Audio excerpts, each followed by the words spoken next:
कहा जाता है कि आदमखोर लोग जिंदा रहने के लिए इंसानों का मीट खाते हैं, लेकिन क्या हो अगर इंसानों का मीट इतना पॉपुलर हो जाए कि आम लोग भी उसे चाव से खाने लगे।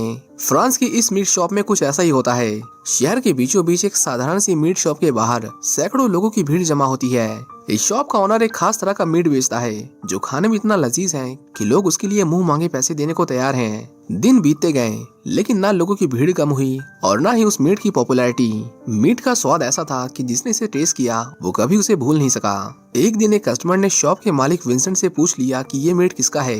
विंसेंट ने उसे झूठ बोला कि ये ईरानियन पिग का मीट है। ये जवाब सुनते ही दुकान के आसपास की गलियों में ये बात जंगल में आग की तरह फैल गई।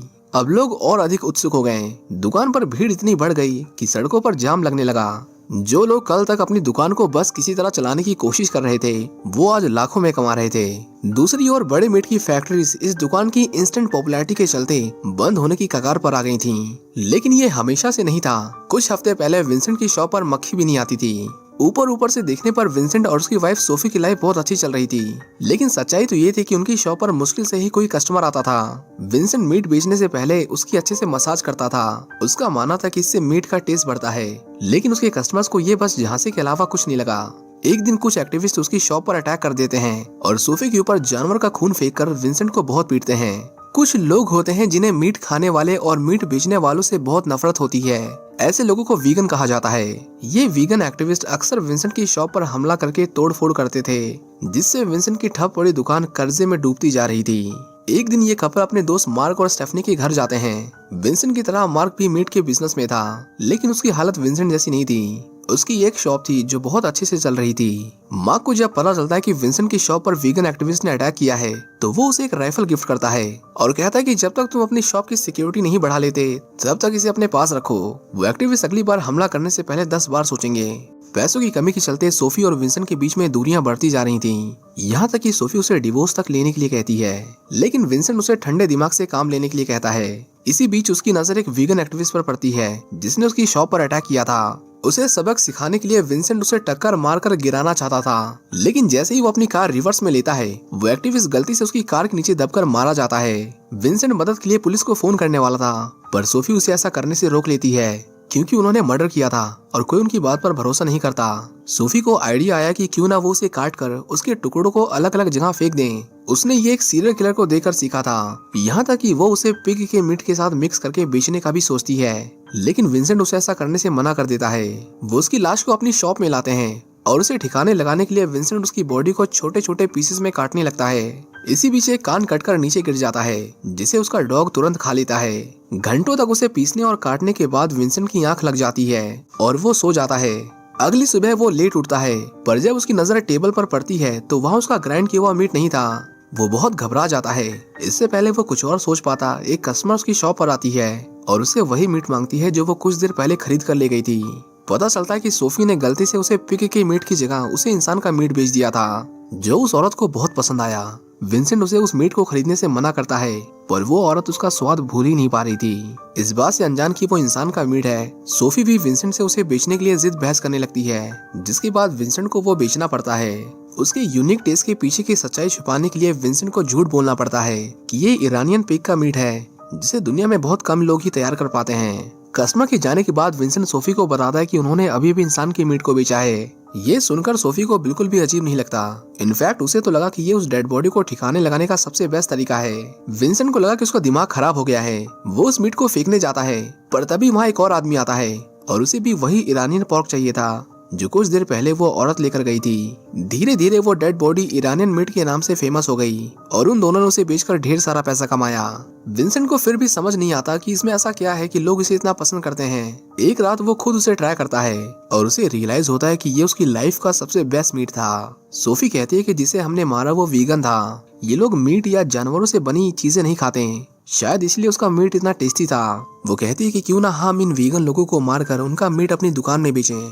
लोगों को ये पसंद आ रहा है और हम बहुत सारे पैसे कमा सकते हैं। लेकिन ये सुनते ही विंसेंट उसे आगे कुछ भी बोलने से मना करता है, क्योंकि वो पैसों के लिए अपनी इंसानियत बेचने की बात कर रही थी। अगले दिन उसकी बेटी क्लोए अपने बॉयफ्रेंड लुकस को उनसे मिलाने लाती है। विंसेंट को उस दिन का बड़ी बेसब्री से इंतजार था। उसने उस दिन अपने हाथों से बहुत अच्छा खाना बनाया था, लेकिन वो जैसे ही लूकस को सर्व करता है, लूकस उसके बनाए डिनर को खाने से मना कर देता है। विंसेंट को पता चलता है कि लूकस भी वीगन है। उसकी देखा देखी क्लोई भी खाना खाने से मना कर देती है और वो दोनों वहाँ से चले जाते हैं। ये देखकर विंसेंट का खून खौल उठता है, क्योंकि उसकी पूरी दिन की मेहनत पर उस लड़की ने 1 मिनट में पानी फेर दिया। उसे रियलाइज होता है कि सोफी सही कह रही थी, इन वीगन्स को दुनिया से खत्म कर देना चाहिए। उस रात वो दोनों एक वीगन रेस्टोरेंट में जाते हैं और वहाँ बैठे ढेर सारे वीगन लोगों में से उस रेस्टोरेंट के मालिक को चुनते हैं। प्लान सिंपल था, उसे मारना है, फिर उसे काट कर ग्राइंड करके बेचना है। विंसेंट मीट काटने वाला चाकू लिए उसका पीछा करता है, लेकिन वो जैसे ही उस पर हमला करने वाला था, उसकी बॉडी डर के मारे थरथराने लगती है और वो उसे बिना मारे ही वहाँ से भाग खड़ा होता है। सोफी कहती है कि उन्हें और प्रैक्टिस की जरूरत है, जिसके बाद वो अगले दिन वीगन एक्टिविस्ट के बीच वीगन बनने का नाटक करते हैं। इतने सारे लोगों में उन्हें सबसे कमजोर शिकार की तलाश थी। दिन भर में उन्हें कई लोग मिलते हैं, लेकिन फिर उनकी मुलाकात एक दुबले पतले आदमी से होती है, जो उनके एफर्ट्स और जानवरों की प्रति उनके प्यार की सराहना करता है। सोफी को उसका टारगेट मिल गया था। वो उस आदमी को कुछ बात करने के बहाने पार्किंग एरिया में बुलाते हैं। जैसा कि उन्होंने प्लान किया था, वो उसे मारने के लिए अलग अलग तरीकों के बारे में सोचने लगते हैं, लेकिन उनके प्लान पर एक बार फिर से पानी फिर जाता है जब वो देखते हैं कि वो पतला आदमी अपने दोस्तों के साथ आया था। विंसेंट फटाफट अपना चाकू छिपा लेता है और वहाँ से जाने लगता है, लेकिन वो लोग उन्हें रोकते हैं और कहते हैं कि आज हम एक मीट शॉप पर अटैक करने वाले हैं, तुम भी हमारे साथ चलो। पकड़े जाने के डर से उन दोनों को उनके साथ जाना पड़ता है और जल्द ही उन्हें पता चलता है कि जिस दुकान में ये लोग तोड़फोड़ करने आए थे, वो उसके दोस्त मार्क की शॉप थी। विंसेंट उसके फलते फूलते बिजनेस से वैसे भी अंदर ही अंदर जलता था। उसके बिजनेस को नुकसान पहुंचाने के लिए उसकी दुकान में तोड़फोड़ करते हैं और सब कुछ डिस्ट्रॉय कर देते हैं। ये करके उसके दिल को बहुत सुकून मिलता है, क्योंकि अब वो अकेला नहीं था जिसका नुकसान हुआ है। जैसे जैसे वो अपने प्लान के बारे में सोच रहे थे, वैसे वैसे चीजें और कॉम्प्लिकेटेड होती जा रही थीं। जल्द ही वो दोनों एक दूसरे की बातों से सहमति जताना बंद कर देते हैं और उनमें बहस होने लगती है। बात इतनी आगे बढ़ जाती है कि विंसेंट उसे छोड़कर चला जाता है। सोफी को अकेला पाकर एक लड़का उस पर लाइन मारता है। वो सोफी से बात करता है और सोफी जल्दी उससे इम्प्रेस हो जाती है। दोनों में सब कुछ ठीक चल रहा था कि तभी सोफी को पता चलता है कि वो लड़का वीगन है। वो उसे उसके घर पर ड्रॉप करता है और उसे किस करने के बहाने सोफी उसके होल्डो पर बाइट कर लेती है, जिससे उनमें ब्लीडिंग होने लगती है। सोफी उसे फर्स्ट एड के लिए घर के अंदर चलने के लिए कहती है और विंसेंट को बताती है कि उन्हें उनका शिकार मिल गया है। विंसेंट को अब बस उसे मारना था, लेकिन एक बार फिर उसके हाथ कांपने लगते हैं और वो ऐसा करने से मना कर देता है। सोफी कहती है कि अगर तुमने उसे नहीं मारा तो आज रात में उसके साथ सो जाऊंगी, लेकिन ये सुनने के बाद भी विंसेंट के अंदर हिम्मत नहीं आती। उसे लगा ये सब बस उसे उकसाने के लिए है, लेकिन सोफी सच में उस लड़के के साथ इंटीमेट होने चली जाती है। उसे ये करता देख विंसेंट का खून जल्द ही उबाल मारने लगता है और अब तो हिम्मत की बात ही नहीं थी। वो उस लड़के पर कूद पड़ता है और उस बेचारे को बड़ी बेरहमी से मार डालता है। अगले दिन सोफी को स्टेफनी का फोन आता है, जो उसे रो रो कर अपनी शॉप की दुर्दशा के बारे में बता रही थी। वो दोनों तुरंत माँ की शॉप पर जाते हैं। विंसेंट ने अकेले उसकी दुकान में इतना नुकसान किया था जितना कि वो सारे वीगन एक्टिविस्ट मिलकर नहीं कर पाते, पर वो ऐसे दिखावा करते हैं मानो जैसे कि उन्हें कुछ पता ही नहीं था। वहाँ पर एक पुलिस वाला विंसेंट से अकेले में कुछ बात करना चाहता था। विंसेंट बहुत डर जाता है, पर ऐसा कुछ नहीं था जैसा उसने सोचा था। ये जानकर कि उस पुलिस वाले को असली मैटर के बारे में कुछ नहीं पता, विंसेंट चैन की सांस लेता है। उस दिन वो ढेर सारे कस्टमर्स को वो इंसानी मांस बेचते हैं। उसे खरीदने के लिए लंबी लाइन लगी थी, जिसके चलते कुछ ही मिनटों में सारा मीट सोल्ड आउट हो जाता है। इसके बाद उन्हें जब भी मीट की जरूरत होती वो शिकार पर निकलते हैं और इस तरह वो डेली लोगों को मारने लगे। उनका बिजनेस बूम कर रहा था और देखते ही देखते बड़ी बड़ी मीट फैक्ट्रीज बंद होने की कगार पर आ गईं। कुछ ही हफ्तों में विंसेंट ने मीट का प्राइस भी बढ़ा दिया, लेकिन फिर भी लोगों की भीड़ थमने का नाम ही नहीं ले रही थी। सब कुछ मानो ठीक हो गया था। एक दिन मार्क ने भी उस मीट की बाइट ली एंड एज एक्सपेक्टेड वो भी उसका दीवाना हो गया, लेकिन तभी उसे चबाते दौरान कोई चीज उसके दांत में जा फंसी। स्टेफनी जो पहले नर्स हुआ करती थी पहचान लेती है कि ये तो पेस मेकर है, जिसे दिल के मरीजों को लगाया जाता है। विंसेंट को याद आता है कि उनका एक शिकार उनसे भागते भागते हार्ट अटैक से मर गया था और वो उसका पेस मेकर निकालना भूल गए। स्टेफनी उनसे इसके बारे में सवाल जवाब करने लगती है और क्योंकि दोनों दोस्त एक दूसरे के कॉम्पिटिटर थे, इसलिए जल्द ही उनकी बहस हाथापाई में बदल जाती है। गुस्से में पागल विंसेंट मार्क के कान चबा जाता है। उस दिन दोनों की दिखावे की दोस्ती टूट जाती है, लेकिन यही आगे चलकर उसे बहुत भारी पड़ने वाली थी। अगले दिन विंसेंट एक वीगन फेस्टिवल में जाता है। इंसानों का मांस खा खाकर अब वो एक साइकोपैथ बन गया था। वो पूरे दिन बस मीट के बारे में सोचता रहता। उस दिन उसकी नजर एक बच्चे पर पड़ी और उसने उस बच्चे तक को मारकर खाने के बारे में सोच लिया। उसने किसी तरह खुद पर काबू पाया और उसे खुद से घिन आने लगी। वो फेस्टिवल छोड़कर जाने लगता है कि तभी वो लूकस से जा टकराता है। लूकस बूचर शॉप चलाने वालों को वीगन फेस्टिवल में देखकर थोड़ा हैरान था।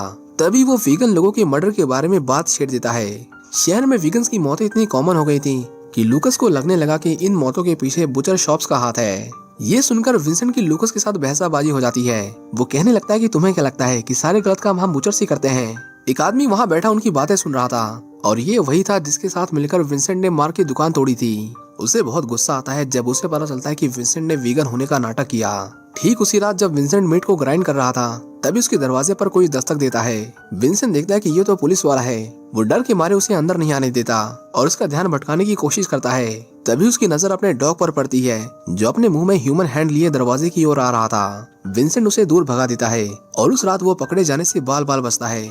विंसेंट सोफी को बताता है कि शहर के सारे बुचर्स पुलिस की सस्पेक्ट लिस्ट में हैं, पर सोफी को पकड़े जाने का कोई डर नहीं था क्योंकि उन्होंने सब कुछ तो काट कर बेच दिया था। जब कोई एविडेंस ही नहीं था तो पुलिस इन्वेस्टिगेट क्या करती। वो दोनों बात कर ही रहे थे कि तभी वहाँ लूकस आ जाता है जो फेस्टिवल में अपने बुरे बिहेवियर के लिए बहुत शर्मिंदा था। वो बताता है कि वो अपने वीगन दोस्तों के गायब होने को लेकर बहुत स्ट्रेस में है, पर सोफी जिसे अब किसी का डर नहीं था वो लूकस को उनका अगला शिकार बनाने को कहती है। विंसेंट को रियलाइज होता है कि सोफी उससे बड़ी साइकोपैथ है, जिसके बाद वो लूकस को वहाँ से जाने को कहता है। अगले दिन उसने सोफी से बिना पूछे दुकान में आए कस्टमर्स को बताया कि उन्होंने ईरानियन पोर्क बेचना बंद कर दिया है। ये सुनकर उनके कुछ कस्टमर्स बहुत गुस्सा हो गए क्योंकि वो घंटों से लाइन में खड़े होकर अपनी बारी का इंतजार कर रहे थे। जल्दी पूरी दुकान खाली हो गई और ये देखकर सोफी विंसेंट पर चिल्लाने लगी कि उसने ऐसा क्यों कहा। विंसेंट ने उसे बात करना सही नहीं समझा और उसे बिना कुछ बताए शॉप छोड़कर चला गया। उसके जाने के बाद वो वीगन एक्टिविस्ट उसकी शॉप पर आते हैं। उन्हें विंसेंट से धोखे का बदला लेना था, इसलिए वो सोफी को पकड़ लेते हैं और उसे बहुत मारते हैं। ये एक्टिविस्ट के भेष में लिटरली गुंडे थे। विंसेंट जब वापस लौटता है तो उसे वहाँ उन लोगों की वैन दिखाई देती है। वो तुरंत शॉप के अंदर जाता है और पाता है कि वो गुंडे उसकी वाइफ को मारने वाले हैं। वो अटैक करने में बिल्कुल भी टाइम वेस्ट नहीं करता और उनमें से 2 को तुरंत ही मार डालता है, पर एक विंसेंट को मीट के हुक में लटका देता है। वो उसे मारने ही वाला था कि तभी ऐन मौके पर सोफी एक दूसरा नुकीला हुक उसकी आंख में फंसाकर उसे मार डालती है। मूवी के लास्ट में हमें दिखाया जाता है कि मार्क और स्टेफनी के चलते सोफी और विंसेंट जल्द ही पकड़े गए।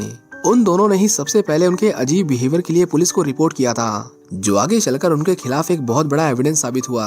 विंसेंट और सोफी ने पूरे 30 मर्डर्स किए थे, जिसके चलते उन्हें फांसी की सजा मिली। और इसी के साथ ये मूवी यहीं पर खत्म हो जाती है। उम्मीद करता हूँ कि आपको ये कहानी पसंद आई होगी। Thank you for watching.